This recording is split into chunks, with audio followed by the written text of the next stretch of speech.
Zeus is trying to kill you right now, not for anything specific. Maybe you looked at a mountain wrong. The sky is screaming, a tree 50 feet away just caught fire, and your only scientist is a guy named Gregor, whose entire body of research is rocks hurt.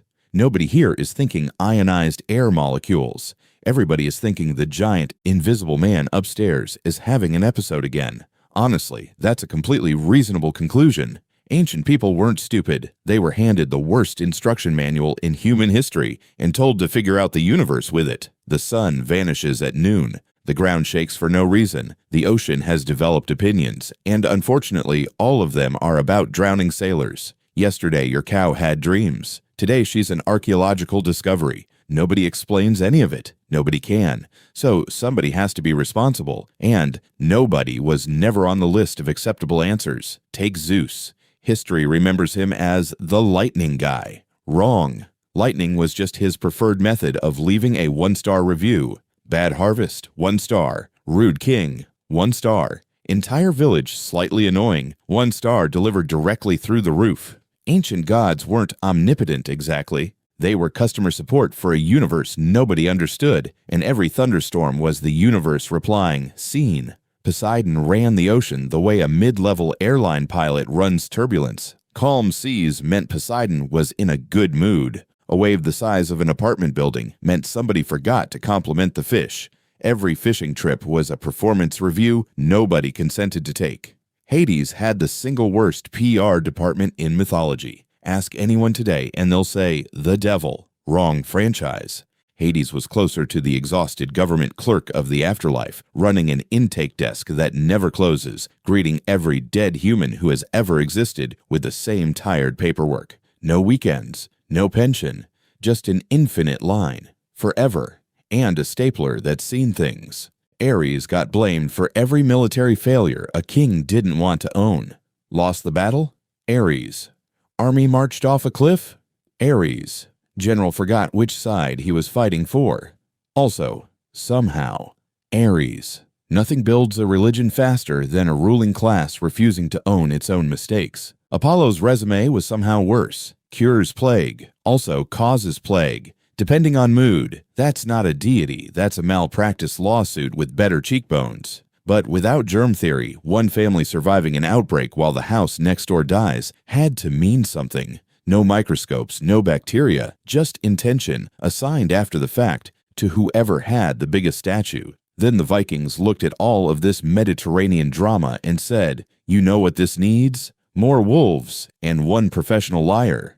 Odin traded an actual eyeball for wisdom, which is either the boldest career investment in mythology or proof that middle management will accept literally any sacrifice for a promotion. And Loki existed purely to make sure nothing ever stayed fixed for long. A god whose entire job description was chaos, but make it personal.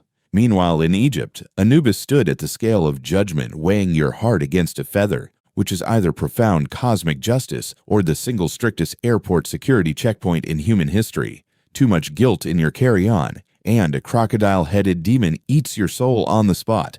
No refunds, no rebooking. Then the sun actually started disappearing mid-sky during an eclipse, and civilizations on entirely different continents, with zero contact with each other, reached for the exact same solution. Scream at it.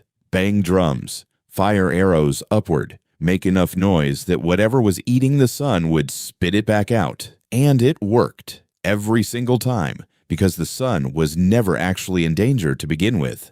Try explaining orbital mechanics to a man who just watched daylight vanish and personally witnessed his uncle's drumming save the entire solar system.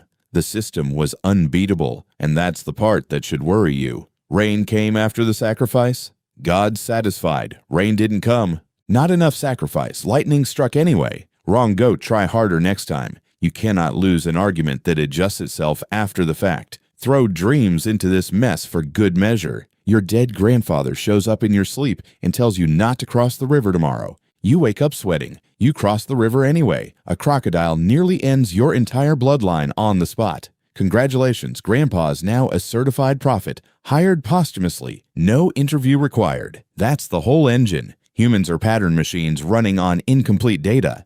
and incomplete data left unattended will always grow a face in the clouds, a face on burnt toast, a face behind every earthquake, every plague, every unlucky goat. Different continents wrote different names on that face. Zeus, Odin, Ra, Anubis, Huitzilopochtli, all filling out the same missing paperwork. Someone has to be driving this thing. Before you get comfortable feeling smarter than a Bronze Age farmer, remember you'd have no satellites, no microscope, no physics textbook, nothing but 2 sticks and a nervous goat. You wouldn't be the one calmly explaining electrostatic discharge to the village. You'd be sacrificing that goat faster than anyone else in line. We like to think science made us smarter than our ancestors. It didn't. It just gave us better answers. Take the answers away, and by next Tuesday, someone is sacrificing a goat to Wi-Fi because the internet went out during a thunderstorm.